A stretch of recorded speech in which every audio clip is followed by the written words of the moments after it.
Alright, take 2 of opening up the Kamigawa set booster, and got some scissors to help me out here, because that was actually a lot harder than I thought. So let's see what we got. So this thing, so an art card.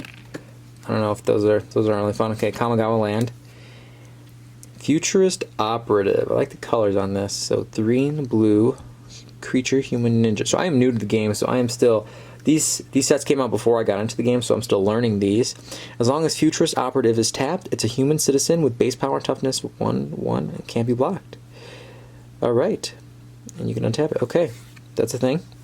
Kitsune Ace. 1 and a white. Fox Pilot. Whenever a vehicle you control attacks, choose one. That vehicle gains first strike until end of turn. Or you can untap this card. Okay. Suit Up. That's 2 and a blue. So it's an instant until end of turn. Target creature vehicle becomes an artifact creature with base power and toughness of 4/5. Draw a card. Okay. Dragonfly suit. That's cool. 2 and a white. Oh, I love mechs. Let's get into it. Gundam. Flying. Crew 1. Tap any number. Yeah. We know how crew works. Cutting Edge Imperial Sentinel mechs. Patrol the skies over Igajo. Okay. Seven-Tail Mentor. Common. 3 and a white. Creature. When Seven-Tail Mentor enters the battlefield or dies, put a 1/1 counter on target creature or vehicle you control. Okay. Plays into that 1/1 counter strategy. Kitty, you getting all this? Igano Exemplar, enchantment creature, human samurai. Whenever a samurai or warrior you control attacks alone, it gets +1/+1 until end of turn. Alright, that's a thing. Here we go, uncommons. Enthusiastic Mechanaut. It's a blue and a red for an artifact creature, Goblin Artificer with flying. Artifact spells you cast cost 1 less to cast. That sounds super specific. Replication Specialist. We're in the uncommon still. So 4 and a blue with flying. Whenever a non-token artifact enters the battlefield under control, you may pay 1 and a blue. If you do, create a token that's a copy of that artifact. Okay. More artifact play. Let's see here. Common. Befriending the Moths is a saga, so target creature you control gets +1/+1 and gains flying until end of turn. Exile the saga, then return it to the battlefield to transform under control. Let's see the transform. Imperial Moth. Enchantment creature with flying. That's a 2/4 flyer. Okay. That's a thing. Getting some sagas. Here's our legendary Kodos, the Silent Spider. So 3 and a blue and a black.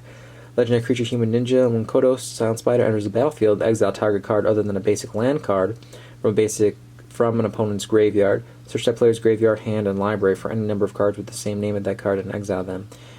Then that player shuffles. For as long as you control Kotso, you may play one of those exiled cards, and you may spend mana as though or mana of any color to cast it. It's kind of a cool card. I do like using my opponent's stuff. 1 and a blue for another mech creature, Mobilizer Mech, artifact vehicles, uncommon. Flying. Whenever Mobilizer Mech becomes crewed, up to 1 other target vehicle you control becomes an artifact creature until end of turn. Crew of 3. That's 3/4. Creatures. Alright. That was it for the Kamigawa set booster. So, alright. I really don't have anything in Kamigawa, so all this is cool to me. Still getting into this. So, hope you enjoyed that, and now we'll get into the rest of the video, because we're putting this first. Alright, so we just got back from draft, Friday Night Magic, and it was a really good night. I went with the white-red go-wide strategy, as I've been hearing that talked about being very relevant and very strong, and I actually played against that on Wednesday and lost to it. So I tried to draft it tonight, and it went extremely well. So we're just going to go through what my deck was and how it played out, and what the synergies were, and this deck was a lot of fun, so let's get into it. So one of my lead cards here, Tori Davenant, Fury Rider, 1, 2 red and a white, legendary creature, human knight with vigilance and trample. Whenever Tori attacks, all other attacking creatures you control get +1/+1 until end of turn. Other red attacking creatures you control gain trample until end of turn. Untap each other white attacking creature you control. So this could be a keystone. Not actually, I wouldn't say it would be a keystone because you didn't need it to win. And honestly, I only had about 1 or 2 games where I actually had it in play and it was attacking. But this card was very helpful for our winning strategy. This was just a +1/+1 on a very wide board. I mean, at one point I had 6 knights out because I was running 2 captain's calls. So this was a lot of fun to play with. Next on our leads here for creatures, we had Argivian Phalanx. So it's 5 and a white, but you pay 1 less to cast for each creature you control. So, you know, I sent this out for as little as 1 and a white, and this was just great to have out there as a threat. Quite annoying to deal with. The MVP for the night, that would be Griffin Protector, 3 and a blue with flying. So just the evasion there was critical, because this was annoying to deal with, and it was demanding attention from the other people to get rid of it. And it was heartbreaking when they did. But whenever another creature enters the battlefield under your control, Griffin Protector gets +1/+1 until end of turn. This synergized so well with Captain's Call, especially if they had no response to me coming in the air. So one Captain's Call pumps us up to a 5/6, and I was able to do that multiple times in the night. So that was a lot of fun. Next up, we had an enchantment. This was my pack 1 pick one, actually. I picked this over one of the useless gold creatures. It was actually in my colors, but it was very artifact based, and I know that there's not many artifacts in this set. So we went with this card. It is Prayer of Binding, so it's effectively a removal. You pay 3 and a white for an enchantment, and it has flash. So whenever Prayer of Binding enters the battlefield, exile up to 1 target non-life permanent an opponent controls until this leaves the battlefield, and I gain 2 life. So this was really nice to just handle threats that were out there, or even blockers that I was trying to get past, to just finish them off with a little bit of damage that I needed. Very, very fun to have that. Very useful playing into our removal as well. So getting into the meat and potatoes here, Keldon Strike Team. Honestly, this barely didn't get MVP. Just because, honestly, it's really close to getting MVP. Keldon Strike Team, you're playing 2 in a red for a creature human warrior, and it has kicker of 1 in white, and when Keldon Strike Team enters the battlefield, if it was kicked, you create 2 1/1 white soldier creature tokens. So again, that plays into the go wide really well, so you're paying 5 total mana for that, and you get 3 creatures, and as long as Keldon Strike Team enter the battlefield this turn, creatures you control have haste. That was amazing. That just hit the opponents in the face when they were not expecting that. I just fresh off my last game, it was down to basically they had 3 life, I had 5. They just attacked in, taking out the 2 1/1s from my first Keldon Strike Team, but I had another in my hand, and I put it out with kicker, and everything attacked, and we won. So, loved Keldon Strike Team. In addition to that, Captain's Call. Captain's Call is a sorcery for 3 and a white, and you create 3 1/1 white soldier creature tokens. Again, this synergized wonderfully with Griffin Protector, but another synergy that was actually amazing that I actually did get to hit once was with this combat trick instant, Warhost's Frenzy. So it's 2 in a red, and you could pay kicker, which I only did once, but creatures you control get +2/+0 until end of turn. And I had already played 2 Captain's Calls at that point in time, so I had attacked in with 6 1/1s that my opponent had let me, they declared no defenders on. I played this, and it went from 6 damage to 18. So that was amazing and very fun to be on the other side of. All right. Next, we had Gitu Amplifier. So this is 1 in a red. This was, I didn't play for the kicker, but it had 2 in a blue.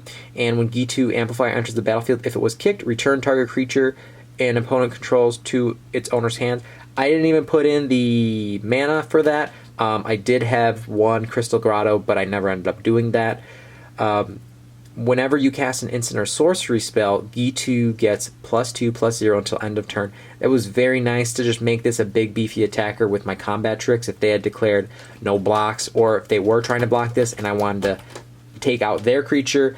That was very nice, especially because my combat tricks were buffs themselves, so I could put that on Gitu and make it a really big striker, or put it on another and just make my wide strategy even bigger and badder.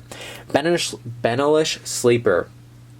1 in a white, kicker of black. When Benelish Sleeper enters the battlefield, if it was kicked, each player sacrifices a creature. I used its kicker ability once, and I actually sacrificed one of my tokens in order to take out one of their creatures. That was a problem. We're getting a little bit of a cat invasion right now, but I'll let that play out until the end of this card. And it was something that the opponents wanted to deal with. Whenever they saw the 3 on the power, they were wanting to take it out. And honestly, this wasn't playing in too well because it was a little slow. This deck plays aggro. So you'd put it out, they saw it, you'd have to wait a turn. And then if they didn't have a response, you can attack in for 3, and that was helpful. But honestly, I was a little underwhelmed by this card. Going on to our more tertiary level of creatures, we had Viashino Branch Rider, so just playing into that aggro approach. It's a 1-drop red, kicker of 2 and a green, and it has haste. If Viashino Branch Rider was kicked, it enters the battlefield with 2 +1/+1 counters on it. I really like that because this card scales with the game. In the late game, if you draw this, you can put it in, and it comes up as a little bit of a bigger creature. Plus, you still have the self-pump ability for 2 and a red. Viashino Branch Rider gets +2/+0 until end of turn. That was a lot of fun when I was able to play it out turn 1, and that was many times. Either this or our next card, Phoenix Chick. Phoenix Chick's 1 flying and haste, and it can't block. It has a secondary ability, but I play this in my standard deck, and I've honestly never even used this secondary ability, which obviously I did not get to use it tonight. Whenever you attack with 3 or more creatures, you may pay 2 red. Red. If you do, return Phoenix Chick from your graveyard to the battlefield, tapped and attacking with a +1/+1 counter on it. That's a cool ability, but honestly, this does not demand a lot of attention from our opponents. Honestly, no one even cared when I had this. Really, they were just letting it chip away. It's really slow. I mean, it's just 1 every turn, but this would synergize great with the pump spell. I am going to move the kitty because I cannot find the pump spell. Where's the pump spell? Oh, there it is. Furious Bellow. So that would pump well because if they let it through in the air, we can just make it do 4 damage real quick, and I also got a Scry 1, so that was really helpful for figuring out some of my mana situations early game if I didn't have what I needed. Going on to Sprouting Goblin. Sprouting Goblin, 1 and a red, no haste, so this card was a little slower and therefore underwhelming. It did have kicker of green, and when Sprouting Goblin enters the battlefield, if it was kicked, search your library for a land card with the basic land type, reveal it, put it into your hand, then shuffle. That was helpful when I was still trying to establish some mana in about turn 4, if I only had 3 in hand. But other than that, I was not super impressed with Sprouting Goblin. I know that card is liked for just figuring out mana, but it was okay in this deck. Walking Bulwark. So I love this card because it's a 1-drop, and then it's a defender for 0 and 3. So that's nice to kind of shut down any aggressive small attackers they had. But then also you can pay 2 until end of turn. Target creature with defender gains haste, can attack as though it didn't have defender, and assigns combat damage equal to its toughness rather than its power. Activate only as a sorcery. I love this card. This card actually slid into this deck really well, especially with the fact that I could play for 3, and it comes in with haste as a 3/3, and that was really enjoyable. So I'm happy I had that inclusion. Moving on to our removal. So in addition to what we already talked about with Prayer of Binding, Flowstone Infusion, so just a cheap 1-drop. It does a +2/-2 until end of turn. It could be a buff on a bigger creature, but I've never played it that way, at least in tonight's plays. Really just taking out anything that's a 2 or less on the toughness. Destroy Evil. I know that this card gets a lot of love, so I threw it in here. It's 1 and a white. It's an instant. Choose 1. Destroy target creature with toughness 4 or greater. Destroy target enchantment. I played with this before against a defender deck, and I didn't like it because a lot of the defenders run with 3 toughness. I did use this successfully against a big beefy domain deck. They put Yavimaya Sojourner down, whatever the name is, and we popped it with this, and that really solidified the victory, making sure the battlefield was clear for us to attack in on. That was all the removal. We had 1 card draw here through Thrill of Possibility. I like that it was an instant. It's 1 and a red. As an additional cost to cast this spell, discard a card, draw 2 cards. This was helpful in early hands when I didn't like where I was sitting turn 2, turn 3, especially with mana. I can throw out some stuff and get some lands in hand. We talked about combat trips. Furious Bellow. really enjoyed that. Take Up the Shield. I really like Take Up the Shield because it does a lot. For 1 and a white, it's an instant. You put a +1/+1 counter on target creature. So I like that because it's going to stay with the creature even after the combat trick. And then it gains lifelink and indestructible until end of turn. So you get to keep the creature in losing matchups, and you get a little bit of life bounce back. I really like that for big creatures in domain decks or other things in green. In this deck, it did well to just keep my creatures where I wanted them as far as building go wide. And yeah, as far as lands go, I only had 3 lands, but I actually had 2 pain lands. So I actually got this beautiful full art Sulphurous Springs, and that's going to go into the collection binder for this set. We ran a Crystal Grotto. We've talked about this before. So that's a drop in, tap it for generic, pay 1, get any mana of any color, and you get a scry 1 when you put this in. And then the other pain land was Karplusan Forest. So red and green. So, alright, building up the pain land collection. Alright, now we're going to go over what we didn't include, what we drafted but didn't include in the final deck. Alright, so now we're going to go through what we didn't include in the deck. So, let's start off with things that were close to being included but ultimately got cut. So, Twin Inferno, that's 1 on a red, it's an instant, and you get to choose one. When you cast your next instant or sorcery spell this turn, copy that spell. You may choose new targets for the copy. Target creature you control gains double strike until end of turn. So honestly, the first ability, it makes me a little leery because I have to be having enough mana, and that's like late game, and I don't really see myself being in late game too much. I was winning games as early as turn 4, turn 5. So needing the mana for 2 spells in 1 turn, I didn't really see that happening too often. The second ability, that was a little bit more attractive for, if I had the Phalanx out and I was going to do 4 and 4, they had no blockers for it. I didn't really see that as happening too often, though. And again, it was a little situational, so ultimately it got the cut. It was one of the last cuts, though, so I will say that. Stall for Time was the next cut, and I did like this as how it played for card draw. So this is 2 and a white for an instant with kicker of 1 and blue. I was not going to use the kicker, but with this card you can tap up to 2 target creatures. If the spell was kicked, put a stun counter on each of those creatures. So this is okay. We could turn down their blockers, and you get to draw a card on that. So I like the card draw, but ultimately paying 2 and a white for, ability I may want to use, it felt a bit more situational than I wanted. Alright, Charismatic Vanguard is next. It was 2 and a white for a creature Dwarf Soldier. There he is. And then you can pay 4 and a white, and creatures you control gets +1/+1 until end of turn. I like that, but 4 and a white felt expensive, and it felt, again, like late game, and really, I had already been wide at that point. And the turns that this would be coming out would be the turns that I would be really going wide, so I didn't really think that this would make sense, and I didn't really miss it. On to our next one, Astor, Bearer of Blades. So this is the 2 and red-white legendary creature human warrior. So when Astor, Bearer of Blades, enters the battlefield, look at the top 7 cards of your library. You may reveal an equipment or vehicle card from among them and put it into your hand. Put the rest on the bottom in random order.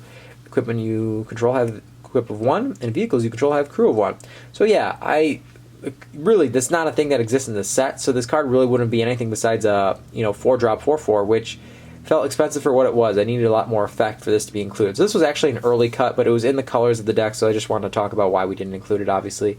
No equipment, no vehicles, it's not going to make any sense, so we didn't. Goblin Picker. That was 1 and a red for creature Goblin, and that's a red tap, and you can get to discard a card in order to draw a card. So I like that for getting into our deck a little deeper, but it felt a little slow for what I wanted our deck to do. Not coming out with haste, and then I'm spending mana on discarding cards. I didn't really see myself discarding cards too often in this deck, so did not include. Samite Herbalist, 1 and a white. Whenever Samite Herbalist becomes tapped, you gain 1 life and scry 1. And I don't know, being a 2/1, I didn't really see that having much effect beyond like maybe one attack, assuming they had creatures. I didn't have anything with Enlist where this could really see some more payoff other than just 1 utilization. So ultimately it got cut. It didn't really have the aggressiveness we were looking for. Wrath, Weatherlight Stalwart. I really wanted to include this, but blue just felt like a splash that I couldn't afford. I didn't have the lands for it, and I really didn't have anything else in the deck to justify it, so I didn't I didn't put this card in, but whenever you cast an instant or sorcery spell, you may tap 2 untapped creatures you control. If you do, draw a card. Then you can pay 3 and a white creatures you control get +1/+1 and gain vigilance until end of turn. So I love that card for those reasons, but the blue just didn't feel attainable for my mana base. Enthrall to the Pit. I love this card just because this can be so surprising to opponents, and I love surprising the opponents. And this is 3 and a red for a sorcery with kicker of 2 and a black. So you can gain control of target creature until end of turn. Untap that creature. It gains haste until end of turn. If this spell was kicked, sacrifice that creature at the beginning of next end step. So, I mean, honestly, it's a bit expensive. If you're going for kicker, you're paying 7 mana, but that's a big swinging play, especially if they got a big creature and it's tapped. You know, you get that. It is now with haste, and then when you're done with it, it is gone from the battlefield. I rarely do that. I play this in my standard deck. I really just play it for the 4. And this is actually on the chopping block for my standard deck, and this just felt situational and expensive. I didn't want it sitting in my hand if I didn't really have the mana for it, or had the situation that warranted it, so it got the cut. Hammerhand. We had 2 of these, and ultimately they did get the cut. They were later picks, really just next to the basic land getting past. 1 red, it's an enchantment aura. So enchant creature. When Hammerhand enters the battlefield, target creature can't block this turn. Enchanted creature gets +1/+1 and has haste. So it just feels really awkward because it's an enchantment. All it's really doing is doing a +1/+1. I mean, the haste and the target creature not blocking, that all goes away after this turn. So this just felt like I'd be getting more annoyed by drawing this than happy of drawing this, so ultimately got the cut. Now we're on to things that we didn't include just because they were pretty much off color or not playing into what we were doing. Starting with Automatic Librarian, it was just expensive for a 3/2 that's just going to help you scry 2. I didn't really think that I needed that, and it wouldn't be the best blocker. We'll be able to do damage, but it was a little slow, so ultimately we went another direction. Voda's Sea Scavenger, this was blue primarily. That was a big thing. We had Vodalian Hex Catcher. This got passed to me, I think, pack 2, pick 4 or 5. I don't have this yet for the collection, so thought I'd pick that up. The World Spell. This was my pack 2, pick 1, but ultimately we decided to stay with red-white. I really was split, like, am I going to go green, am I going to go domain?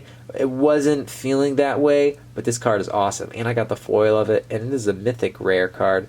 The focus is being a little funny, but this is a mythic, so super cool that I got that. Really happy about that. Talos Lookout, we've played this card before, but ultimately it's blue. And Urg, Spawn of Turg, just a funny sounding card. Yeah, ultimately this was one of the later picks, so obviously didn't match the colors. Now, let's open a pack.